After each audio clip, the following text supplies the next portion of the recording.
Sveiki visi. Labas. Mano vardas yra Ieva Launagė, socialiniai erdvėj vadinuosi Nina Sol. Ir aš esu Rėjus. Labai džiaugiamės, kad prisijungėte prie mūsų šį vakarą, rytą, dieną, kad ir kur esate šiandieną. Kviečiame pasidaryti arbatos ir linkime jaukaus laiko kartu su mumis. Įsivaizduokit, kad pasidarot arbatos ir persikeliat per portalą ir atsisėdat pas mus pervalkui svetainį ant sofos ir mes tiesiog kalbam. Taip, ir žiūrite į užšalusias marias, mėgaujatės tiesiog smilkalų kvapais, aromatu. Tai leidžiamės į šį pokalbį kartu. Ir pirmas klausimas, kurį norėtume aptarti, apie jį pakalbėti šiek tiek plačiau, tai yra, kas yra sąmoninga realybės kūryba. Rėjau, kaip tau atrodo ir kaip galėtum atsakyti į šį klausimą? Galbūt reiktų pradėti nuo atsakymo, kas yra nesąmoninga realybės kūryba. Galime ir taip pradėti. Tai pradėk. Kaip tavo akim vyksta nesąmoninga realybės kūryba? Nesąmoninga realybės kūryba tai yra reakcijos į situacijas, negebėjimas pasirinkti atsakymą į tai, kas vyksta su mumis, bet reaktyvus modelis, kai mes reaguojame iš automatinių reakcijų, iš automatinių kažkokių programų. Tai tiesiog mus valdo mūsų programingas, taip pasakykime, valdo kažkokie įsitikinimai, kažkokios praeities situacijos. Ir kas gal sakykime sudėtingiausia, kad žmogus nesuvokia. Tai va tas sąmoningumas ir priklauso nuo to, kad va sąmoningas kūrėjas, sąmoningas gyvenimo kūrimas yra suvokimas, kad vis dėlto tai, kas vyksta manyje, tai, kas vyksta išorėje, turi kažkokią sąsają ir aš turiu galimybę rinktis, kaip atsakyti. Nesąmoninga realybės kūryba tai yra nesuvokimas iš vis tos sąsajos visų pirma, kad viskas susiję, kad viskas priklauso nuo to, kas mano viduje tas išorėje ir kažkaip tai reflektuoja. Ir tiesiog reaktyvus gyvenimas, tai čia vienas aspektas ir kitas aspektas, ką norėčiau paminėti, tai yra automatinis minčių srautas, kuris tiesiog vyksta galvoje, sąmonėje ir žmogus nekvestionuoja tų minčių, jam atrodo, kad jos visas yra tiesa, kad jos visas yra tiesa ir jeigu ateina kažkokia mintis apie tai, kad ten kažkas negerai, tai iš karto žmogus ir priima kaip tiesą, jis nesupranta, kad turi galimybę rinktis, kad čia tik mintis. Tai vat susitapatinimas, kaip dar galėtum papildyti? Aš turėjau follow-up klausimą. Kaip žmogus, kuris žiūri video ir kaip jis galėtų atpažinti, kad jis yra nesąmoningam realybės kūrime šiuo metu? Jeigu jums nepatinka rezultatas, jeigu jums nepatinka realybė, kurioje esate, jeigu jums nepatinka santykiai, kuriuos esat, jeigu jums nepatinka aplinka, kurioje gyvenat, jeigu jums nepatinka veikla, kurią užsiemat, jeigu jūsų kūno sveikata yra prasta, jeigu jūsų būsena yra prasta, tai greičiausiai esat nesąmoningam realybės kūrime. Ačiū. Aš taip puikiai atsakau, kad tu neturi ką papildyti. Kaip atrodo kitas polis, kur yra sąmoninga realybės kūryba? Kiek metų jau esi joje ir kokius pagrindinius aspektus įgalintum šitos sąmoningos kūrybos? Sąmoningam realybės kūrime esu jau daugiau negu 15 metų ir pagrindiniai aspektai yra tokie, kad čia toks platus klausimas, pagrindinis aspektas toks. Tai yra suvokimas, kad aplinkybės nevyksta su manimi, kad aš nesu aplinkybių auka, kad aš esu įgali kurti taip, kaip aš noriu. Ir kad bet koks gyvenimo aspektas gali virsti į pilnatvę. kad bet koks siauras kažkoks patyrimas, kur jaučiasi nefainai, gali prasiplėsti. Tai iš esmės ir viskas priklauso nuo mano valios. Tai sakyčiau, kad čia yra pagrindiniai dalykai, kur labiausiai suskambėjo, kai pradėjau užsiimti sąmoningą realybės kūrybą. Suvokimas, kad wow, vis dėlto aš galiu kurti taip, kaip aš noriu ir nesu aplinkybių auka. O kuo tai skiriasi nuo paprasto normalaus žmogaus? Aš atsimenu, pats taip buvau ir taip mąsčiau. Kuo skiriasi šitas, ką tu pasakei, nuo tokio, aš žinau, ko noriu, aš einu ir siekiu tikslų? Oi, labai skiriasi. Bet gal tu galėtum irgi ką nors atsakyti. Gal iš šitą klausimą. Kai manęs paklausė, aš atsakysiu. Labai gražiai čia perėmė klausimus. Tai yra labai siauras proto vektorius. Einu ir siekiu tikslų išorėje, per išorės veiksmus. Tai galima padaryti ir tai galima pasiekti, bet tai dažniausiai kainuoja labai daug. Ir yra žymiai lengvesnis kelias ir žymiai lengvesnis ir malonesnis būdas lygiai taip pat pasiekti, lygiai tą patį pasiekti žymiai greičiau, bet per atsipalaidavimą, per pasitikėjimą, per visai kitą patyrimą, visai kitą kokybę. Ar čia moteriam tinka? Visiems tinka, absoliučiai visiems, nes visi mes turim ir vyriškos, ir moteriškos energijos, nesvarbu kokia lytis esame, vis dėlto mūsų noras realizuoti geresnę gyvenimo kokybę nepriklauso nuo lyties. Ir aš manau, kad visi turime tokį poreikį turėti pilnatvišką, kokybišką realybės patyrimą. Tai jeigu mes tai statome kaip tikslą, nes dažniausiai tikslas būna, noriu čia gerai karjeroj pavaryti, kažkoks pripažinimas, pinigai, tokie tikslai. Bet jeigu mes atsigrėžiam, kad vis dėlto mano tikslas yra pilnatvė, tai vėlgi yra visai kitaip. Ir galbūt šioje vietoje galit pakvestionuoti, kai žiūrite, koks yra tas jūsų tikrasis tikslas. Ar tiesiog pinigai ir pripažinimas, ar ten, nežinau, kažkas, kas bebūtų, ar pilnatvė. Pilnatvė viskame.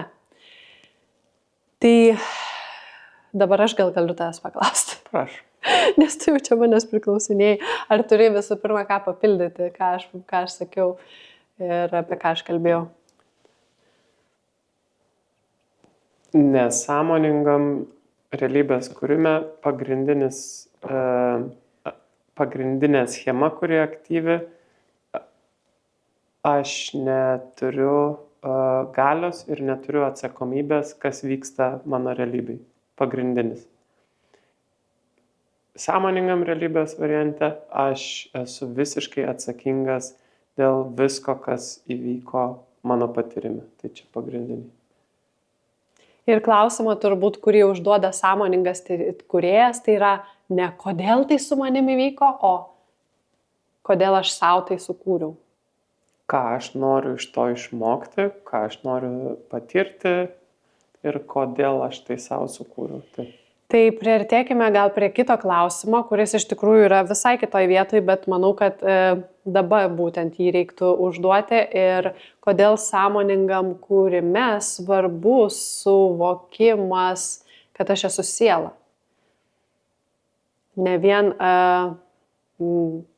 kaip daugelis yra susitapatinę tik su kūnu ir kad aš esu kūnas baigs savo gyvenimą ir aš išnyksiu, arba net iš vis nekvestionuoja apie tai, kas vyks, kai kūnas jau baigs savo galiojimo laiko, visiems absoliučiai tai vyks, niekas nuo šito nepabėgs.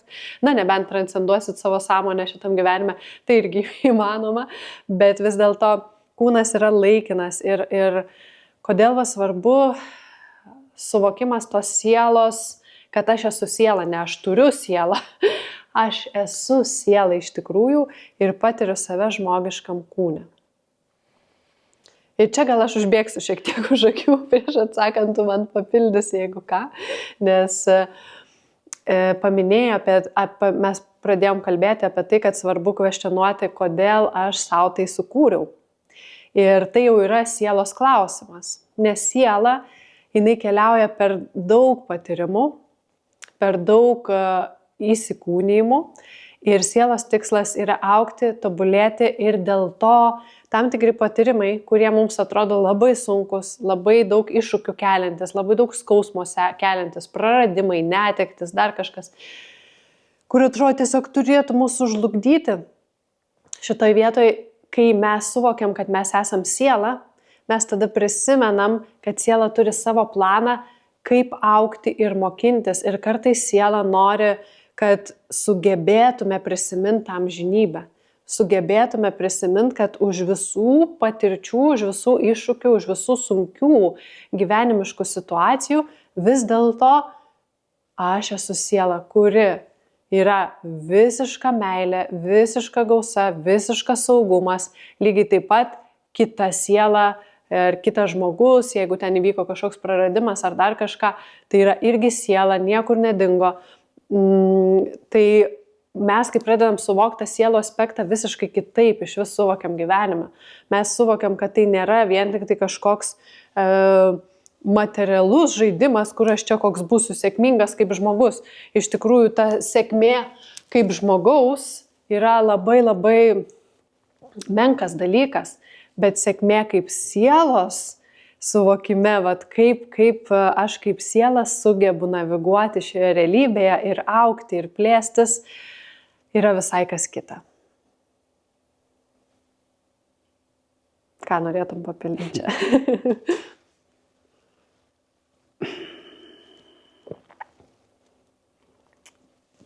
Kai sąmonė ateina iki tam tikro lygio ir su kiekvienu lygiu atsidaro skirtingi suvokimai ir skirtingos ten lubos yra, kai atsidaro sąmonė ir ateina tas aha momentas, suvokimas, apšvietimas galbūt apie jog aš esu siela, tada žmogus pradeda kitaip matyti, kitaip jausti.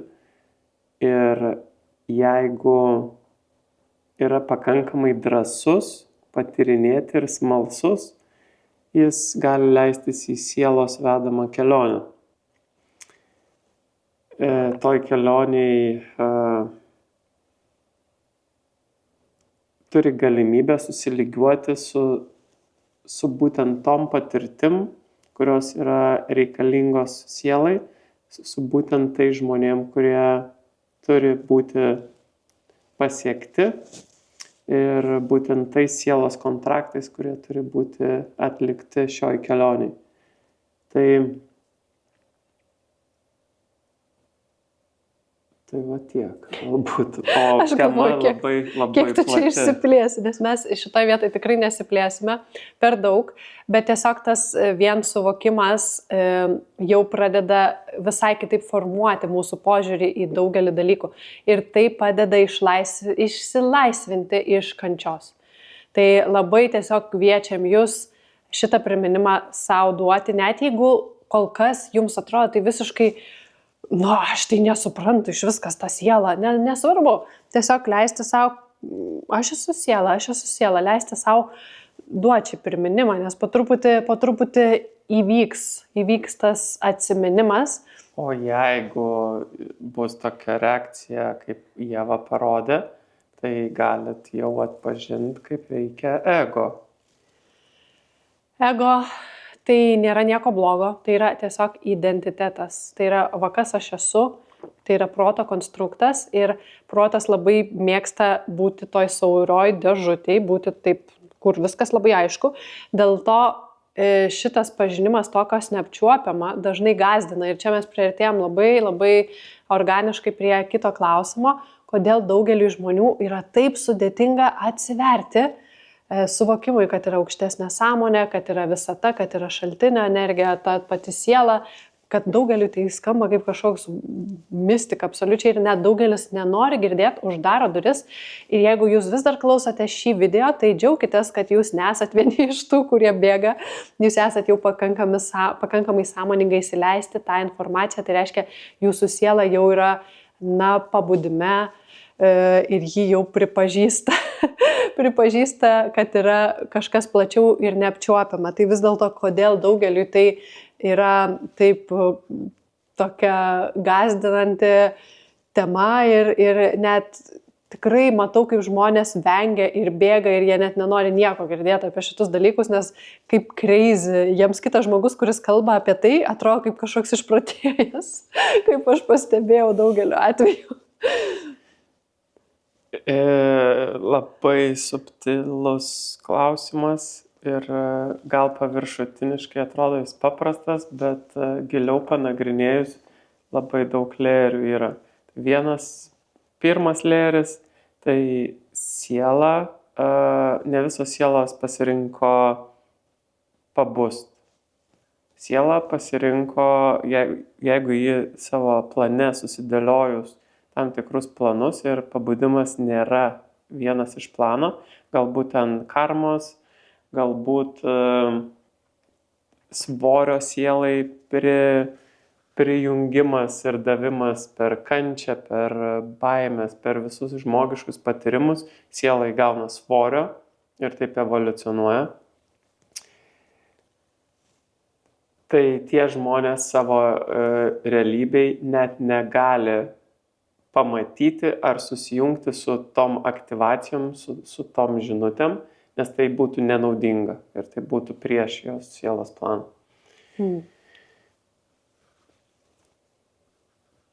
Jeigu vis dėlto susijungia, jeigu jie vis dėlto kažkokiu atveju turi tą sąlytį su žmogum, kuris jau yra dvasiškai pabudęs, tai pavadinkime, jau jis prisimena save. Tai jau kita kategorija žmonių. Apie tą, kur šnekėjom, jis neturės sąlyčio. Jis neturės, nes peradresuos. Abonentas nepasiekiamas. Nepasiekiamas, jo. O tas, kuris jau turi, tai jis savo keliai sutiks tokių žmonių, jis gaus informaciją ir yra keletas kategorijų. Viena žmonių priešinsis, nuneigs ir kalbės, pradžioj tai jaus mintim, emocijom ir įsitikinimais, ne savo tėvų, senelių, močiučių, visos linijos, viskas, kas sudėta. Ir jis tom mintim maitins save ir tikriausiai, kad atstums, nueis į šoną. Arba persijungs į pyktį, agresiją ir tokių būna. Ir tiesiog gali pradėti pulti netgi. Gali pradėti pulti arba juoktis iš to žmogaus. Kažkaip žeminti, sumažinti ir tai vėlgi čia yra reakcija nesąmoningumo. Aš tikiuosi, jūs visi matėt filmą Matrica ir ten tą filmą reiktų žiūrėti kaip dokumentiką, tikrai. Ir Matricos tikslas tai yra laikyti iliuzijoje. Tai šiame pasaulyje, šiame gyvenime mes irgi tai matome, kad žmonės ir ką pasakė programa Matricos paskutiniai daly, pačiam gale, jeigu nežiūrėjot, labai rekomenduoju.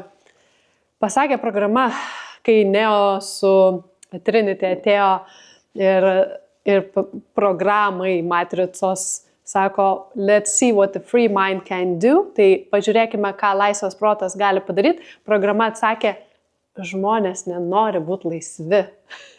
Šitą reikia suvokti, kad jie nenori būti laisvi. Ir dėl to daugelis visais būdais bandys ginti ir visaip kaip priešintis tam, kas kelia iššūkį tai nusistovėjusiai tiesai apie tai, kaip patiriama realybė, kas yra tas gyvenimas ir taip toliau. Tai ir čia mes prieiname prie dar vieno aspekto, kuris yra labai svarbus. Tai yra... Prieš šitą aspektą. Jeigu jau turėjo tokių patyrimų, kur išorė, aplinka, šeimos nariai, giminės, darbuotojai, kažkas į jūs taip sureagavo, kai jūs dalinotės vienu ar kitu, pasidalinkit šitom istorijom, komentaruose labai įdomu būtų paskaityti. Būtinai parašykit. Ačiū. Tai ir mes prieinam prie kito aspekto, kad tam buvo sukurta religija, kuri kalba apie kažką, bet jos tikslas realiai apie kažką aukščiau, bet jos tikslas realiai valdyti sąmonės. Ir šioje vietoje religija pavertė tą ryšį su aukštesnė sąmonė, su visata, kaip kažkokį tai tik tai per tarpininką patiriamą dalyką. Ir dėl to daugelis sąmonių, kurios iš vis nenori nei pabudimo, nenori nieko bendro turėti su visų pirma religijom, tuomet, kai kažkas, mes, pavyzdžiui, pradedam kalbėti apie ryšį su visata, ryšį su aukštesnė sąmonė ir baidosi šitų dalykų, bet labai labai svarbu suvokti, nes jeigu žiūrit, pavyzdžiui, šį video ir dar jums šioje vietoje, kai mes kalbam apie aukštesnę sąmonę, kažką aukščiau, kyla kažkoks toksai jausmas nesmagus, turėkit minti, kad gali būti religinė įtaka ir kadangi daugelis nenori turėti nieko bendro su religijom, jie tada nuneigia iš vis tą ryšį su aukštesnė sąmonė, su visata, su šaltiniu. Tai aš tiesiog noriu užtvirtinti, patikslinti, kad kalbėdami apie šaltinį, apie aukštesnę sąmonę, mes neturim nieko bendro su jokiais religiniais aspektais. Viskas yra per tiesiog tyrą energiją, tyrą kontaktą ir visos religijos, kurios turi savo dievų formas, jos yra teisios, nes visur yra tos formos, ar ne, visur įsireiškia ta dieviška sąmonė. Ir kiekvienas turi galimybę į asmeninį kontaktą, į visišką asmeninį kontaktą. Ir čia prasideda gal tas momentas sąmoningam realybės kūrime, kur mes kalbėjom apie tai, kodėl gali taip eiti tikslų ten ir gali pavykti pasiekti tos tikslus, bet tai turės didžiulę kainą. Ir kodėl sąmoningam realybės kūrime tai yra žymiai lengviau, nes būtent sąmoningas kūrėjas atsiveria sąjungai su šita neapčiuopiama aukštesnė jėga, kuri padeda, tiesiog padeda. Jinai absoliučiai įgalina tai, kas neįmanoma turėti, tai, kas atrodo protui neįmanoma patirti. Tai aš noriu tavęs paklausti, kaip tu, nes čia mes ir pakalbam apie savo realų patyrimą, realų pavyzdį ir realų buvimą šitoj integruotam patyrė, kur kūrėm iš vien su dieviška sąmonė. Kaip tau atrodė, kaip protui gali atrodyti galimybė gyventi gražiausioj Lietuvos vietoj ir tiesiog turėti daugybę laisvo laiko, kurti iš įkvėpimo, impulso ir gyventi nuostabioje erdvėje ant marių kranto, kaip atrodo tai protui, kai jisai tiesiog susiduria su tokiu, aš noriu tokio dalyko. Svarbu prisiminti, kad prieš 3 metus grįžus į Lietuvą, aš pasiunčiau intenciją, kad aš noriu patirti viskas, kas yra geriausia Lietuvoje. Aš tuo metu labai aiškiai suformulavau šitą intenciją. Manau, jau buvom susipažinę. Man atrodo, kad mes kartu netgi išgryninau šitą intenciją. Taip. Aha. Ir mano protas pakankamai yra atsivėręs ir iš tikrųjų tai nebestebina jau, jeigu iš tikrųjų pasižiūrėjus iš šono, kaip tai atrodytų kitų žmonių protam, tai atrodo super keista ir galbūt neįmanoma, jeigu standartiniam protui. Taip. Nes yra toks quotas, aš mačiau tiek daug stebuklų, kad nebežinau, ką reiškia nebeįmanoma. I've seen so many miracles, cause I don't know what the word impossible means. Čia yra tokia daina. Būtinai įkelsim šitą dainą kad galėtumėt klausyti. Bet taip, mes norim parodyti ir kodėl darom iš šitą video, kad įmanoma patirti gyvenimą neįtikėčiausiu būdu. Taip, neįtikėčiausiu būdu, kad realizuotųsi tikrai tokie variantai, kur atrodytų wow ir tai taptų kasdienybė. Ir prieš keliaujant toliau, aš noriu paminėti, kad mes neseniai vedėm dirbtuves apie sąmoningą realybės kūrimą ir mes ten mokinam, aiškinam, kaip tai daryti labai labai tiksliai ir pristatant viską dar ir per Soul Pearl pilnatvės sistemą. Ir tai yra 4 valandų dirbtuvės, labai išsamios, labai nuostabi informacija visiems, kas jau nori kitaip pradėti kurti. Ir yra 3 variantai, kaip galite prisijungti šitas dirbtuves.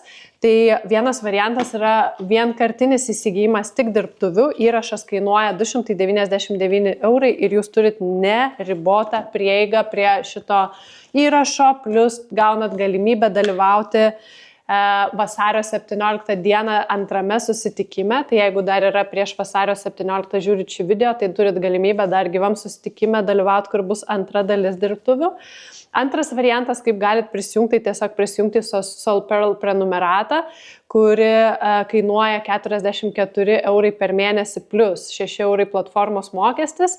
Ir jūs gaunate ne vien šitas dirbtuvės, bet ir prieimą prie viso buvusio turinio, galingas, be galo galingas meditacijas, paskaitas apie transurfingą ir turit galimybę dalyvauti visose kitose ateities online renginiuose, jeigu tęsite prenumeratą. Ir trečia galimybė yra jungtis į Rėjaus herojaus kelionę, kuri kainuoja 88 € per mėnesį. Ir Rėjus ten turi 4 lygių transformacinę sistemą, kaip žmogų vesti. Gal nori pats papasakot? Ar gerai aš šneku? Labai gerai šneku. Kaip žmogų vesti į jo aukščiausio potencialo įkūnijimą. Ir kiekvieną mėnesį jie turi temą, su kuria dirba. Turi gyvus susitikimus, susitinka kartu ir aptaria, kas kaip vyksta. Tai žmogus reiškia klauso įrašus įvairių buvusių dirbtuvių, gauna įrankius, dirba savarankiškai. Tada kartą per mėnesį dalyvauja online susitikime, kur susitinka bendrai visi herojai. Ir taip pat naujausias dalykas tai Elevate energetinė praktika, grupinės manifestacijos įrankis labai galingas, kuris yra pristatomas žmogui, kai praeina 4 lygmenius. Tai kas jums labiausiai rezonuoja, tą ir rinkitės ir labai labai tikiuosi, kad prisijungsite ir galėsime keliauti kartu išsamiau tyrinėjant ir išsamiau padedant jums įsigalinti save. Ir dabar mes keliaujam prie kito klausimo. Apie pradėjom ar ne, apie tai, kad žmogui sudėtinga, paprastam žmogui sudėtinga gal atsiverti, kad yra tokios galimybės, kad yra tokie variantai ir iš vis nuvesti save į tokį patyrimą. Ir kaip paprastas žmogus dažniausiai kūria gausą. Ir kodėl vis dėlto jisai bandydamas kurti gausą atsiduria tam žiurkėno rate, kur sukasi išlikimo režime? Visų pirma, nemanau, kad yra paprastas ir nepaprastas žmogus. Nu taip. Visų pirma. Visų antra. Gal apie sąmoningą kūrybą neužsiemantis. Galbūt miegantis užprogramuotas žmogus. Net neturi savo žodyne žodžio gausa.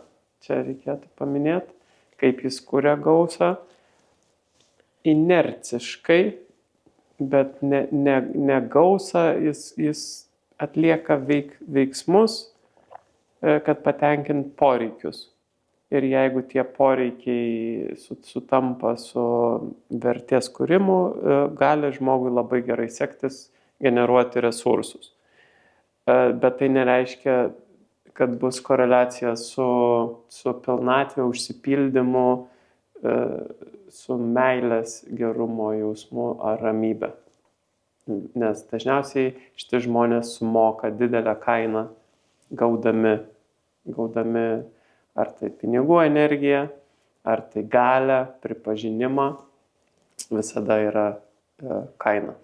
Ir kitas variantas gali būti, kad jie tiesiog gyvena tokiam išlikimo režime, pakankamai paprastam patyrime, kur yra kiekvieną dieną must kažką reikia daryti, ne dėl to, kad yra įkvėpimas ir aš noriu tai daryti, bet yra pareigos jausmas. Tai reiškia, veikiu iš pareigos ir gali tai būti visai neįdomus kažkoks monotoninis procesas, kuris visiškai nerezonuoja sielai ir žmogus tiesiog daro, nes reikia, nes visi taip daro. Iš tikrųjų, mes nuo pat mokyklos buvome programuojami būtent tam, būti darbuotojais. Būti labai tvarkingais darbuotojais. Nuo 8 iki 5 jau pratino mus prie šito režimo. Ir aš, kai buvau, aš labai nemėgau to režimo, bet gerai, reikia, visi taip gyvena, kava, taip atsikeliu, varau darbą, taip toliau. Bet man kažkuriuo metu, kai jau prasidėjo tas sąmonės budimas, turbūt man kažkuriuo metu iškilo toksai, aš pradėjau kvestionuoti, ar taip tikrai turi būti būtinai, ar taip tikrai reikia gyventi, kad versti save. Ir aš kažkaip pradėjau jausti savo viduje, kad come on, aš tai visai nenoriu dabar eiti tą darbą. Gražus oras, aš noriu šiandien eiti pasivaikščioti, aš noriu eiti šiandien į mišką, aš nenoriu eiti šiandien į tą ofisą. Ir aš tiesiog pradėjau jausti savo sielą, ko jie nori iš tikrųjų, žinai. Tai žmonės dažnai, kurie įprastam tam gyvenimo režime, miegantis ir užprogramuoti. Jie užtildė tą balsą sielos, kuri kalbėtų ir sakytų, ko tu nori iš tikrųjų. Jie jį užtildė, nes negalima jo girdėti, nes reikia atlikti pareigą. Tai čia tas toksai, čia net, kaip ir jūs minėjo, čia gausos kūrimo absoliučiai nėra. Čia tiesiog išlikimas. Ir realiai mes nuo pat mažens buvom programuojami, kad taip turi gyventi visi, nes mums taip rodė ir tėvai, ir seneliai, ir visi savo pavyzdžių, kad čia yra toks gyvenimo modelis, kuris yra įprastas ir tiesiog deal with it. Tai yra, priimk tai, tu gimėjai tokiam pasaulyje ir dabar turi tą realybę. Čia yra realybė, taip, nusileisk ant žemės. Tai aš tiesiog noriu pakelti tostą už visus, kurie išdrįsto kvestionuoti tai ir galbūt jūs irgi esate jau visiškai išsilaisvinę iš to, būtų irgi labai gražu, jeigu pakomentuotumėt, parašytumėt, tai labai smagu būtų girdėti. O ką tiesiog įkvepia šitą žinutę, tai sveikinu, jūs jau pradedate tą kelią į šeimą, tai irgi džiugu. Tai kaip vis dėlto tam žmogui, kuris jau galbūt ir pradeda, ar ne, kažką, kad, aš taip nebenoriu, kaip aš gyvenau, aš taip nebenoriu. Bet aš, susiduriu su tokiu dalyku, kad, žmonėm kaip ir dalinuosi savo socialinį medijoje ir įkvepiu juos tikėti, pasitikėti. Ir man vis žmonės rašo, kad, bet protui atrodo neįmanoma. Protas, kodėl taip protui sudėtinga patikėti? Jis įpratęs laikyti tą žinomą gyvenimo modelį ir jam kažkaip, sunku patikėti, kad įmanoma kitaip. Ir jeigu gal žmogus ir norėtų, bet protas netiki. Protas suka programą, kuri yra įrašyta. Ir įjunginėja įsitikinimų sistemą, kuri parodo, kas yra įmanoma ir kas yra neįmanoma. Greičiausias būdas tai pakeisti, pasižiūrėti į savo įsitikinimų sistemą. Kol įsitikinimų sistemoje betvarkė ir jie yra tiesiog perimti iš kolektyvinio lauko, iš kolektyvinės sąmonės, iš šeimos, o tikriausiai 99% užauga tam pačiam lauke, tam pačiam patyrime, tai protui ir atrodo, kad yra neįmanoma, kad gali būti kitaip. Bet ir šventraščiuose, ir religijose apie tai kalbama ir yra pristatomas aspektas have faith, apie belief, apie faith, apie tikėjimą to, ko nematai. Viskas veda už matomo, už proto ribų. Tai po truputį ir per ten galima nueiti. Buvo toks momentas, kai Aš atsiprašau, bet man atrodo, tu nelabai gali tilpti kadrą, kai tu taip atsiremsi. gali būti. Tai ateik arčiau ir gali taip atsiremti. Taip. Tai buvo toks momentas, kai aš supratau, kad mane šitoj realybėj laiko mano protas, pervargimas, išsekimas, nors ant popieriaus atrodė kaip svajonių realybė, bet viduje jausmas buvo visiškai sugedęs, supuvęs. Ir aš pasakiau savo protui, aš turėjau tokį dialogą su protu, sakau, aš tavim nebetikiu ir tavim nebepasitikiu. Dabar tau laikas eiti pamiegoti, aš dabar renkuosi eiti su širdim. Tai kartais yra labai naudinga ir protą atjungti ir pasižiūrėti, kaip gyvenasi be proto. Galiausiai su juo reikia grįžti į sąjungą ir jį atverti, atidaryti ir su juo dirbti ir matyti, kaip mano kaip stebėtojo ir kaip sąmonės atsakomybė yra laikyti vadeles, suvokiant, kad protas yra kaip arklys arba kaip šuo ir jeigu aš tik paleidžiu vadelę, jisai pele kur. Aš irgi tokia momente buvau, kai pradėjau sąmoningą tą realybės kūrimą ir dar sakykime, intensyvesnį, aš nusprendžiau tiesiog netikėti nei viena mintim. Aš kiekvieną mintį stebėjau taip ir visiškai kvestionavau. Tiesiog, ačiū už idėją. Tai kas vyksta, tai pasidaro stebėtojas dominuojantis. O mintis tos, kurios ateina visiškai iš kažkokios inercijos, kažkokių praeities įvykių, vertinimo kažkokio, jos tiesiog nebeturi galios. Ir tada tas sąmoningas stebėtojas, jisai galina, kuo aš renkuosi tikėti. Ir aš nusprendžiu, kad aš renkuosi tikėti, kad įmanoma. Tai čia yra toks valios dvasinės, gal net dvasinės sąmoningos stebėtojo valios treniruotė. Ir mes tikrai labai palaikom visus, kurie jungiasi į dirbtuves kelioniai, labai rekomenduoju keliauti su kažkuria prenumerata, nes tada jūs turit galimybę neišsimušti. Nes gyvenime labai lengva vėl grįžti į matricą ir vėl labai lengva tikėti ribomis, trūkumų, ypač jeigu išorės žmonės yra tam senam programavime ir jie visai kitaip mato pasaulį, mato per baimės projekcijas. Ir čia prieinam prie paskutinio klausimo, kodėl dabar yra ypač svarbu kurti autentišką realybės variantą, nepasiduodant išorės įtakai.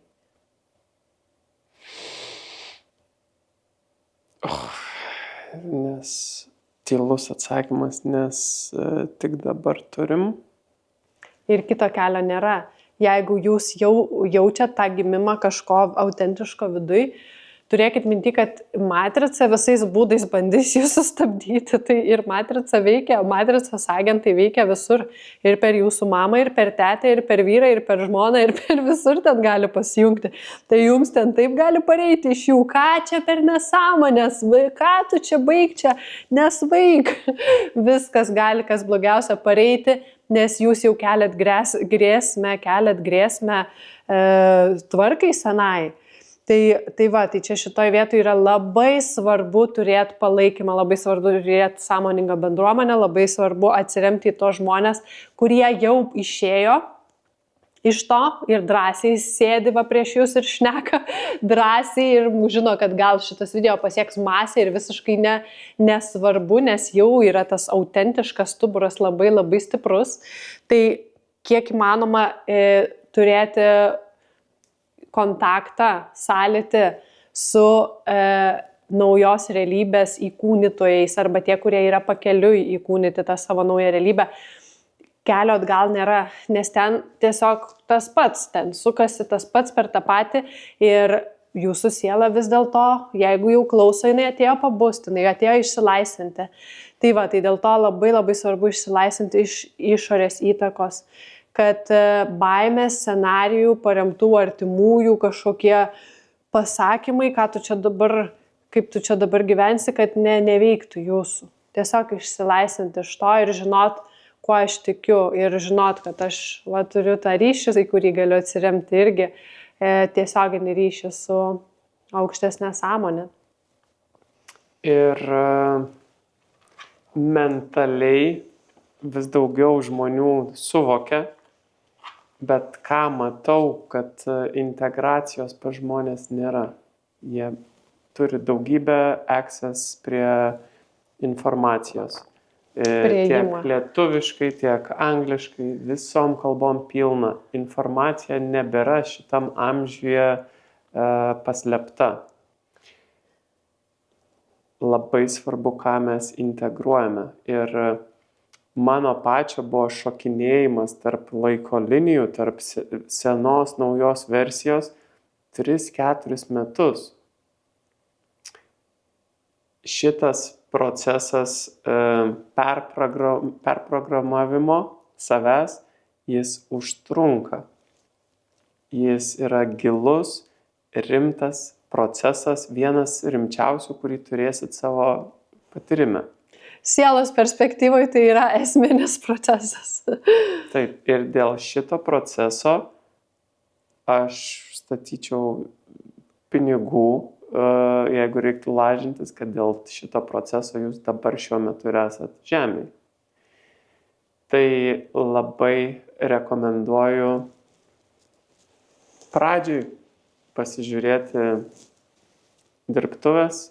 Tenai mes sudėjom ne tik savo 10-15 metų patirčių ir perdavėm per energetinį impulsą, bet ir įdėjom tos mažus raktus, kurie yra dideli raktai, kurie yra apie tai, ko nedaryt, nes mes labai gerai patyrinėjom per save ir per darbą su šimtais klientų, ko nedaryt, kas neveikia ir kas labiausiai išmuša, nukreipia ir sudarko viską. Tai ir kas labiausiai veikia pozityviai. Kas labiausiai veikia, taip. Kas padeda. Taip, iš tikrųjų, tas dirbtuvės reiktų klausyti ne vieną kartą, reiktų atsisukinėti ir pasižymėti, sukonspektuoti ir integruoti savo labai atidžiai tam tikrus dalykus, nes žmonės irgi linkę paklauso ir pamiršta paklauso ir eina toliau gyventi. Prabėgom to nepadarysim šito proceso, ne. Tai linkim tikrai įsitraukimo ir tikiuosi surezonuos. Jeigu ne su mumis, su kažkuo kitu keliauti, bet keliauti į priekį, įsiskleidimą, į visišką klestėjimą, gausą išsiplėtimą, pilnatvę viskame, tai to jums ir linkime ir atsisveikiname su mumis. Ačiū už laiką ir dėkojame už grįžtamą ryšį. Jeigu dalinate šio video, jeigu rekomenduojam kažkam paklausyti, tai esam didžiuliam dėkingume ir siunčiam labai daug meilės visiems. Ačiū. Iki.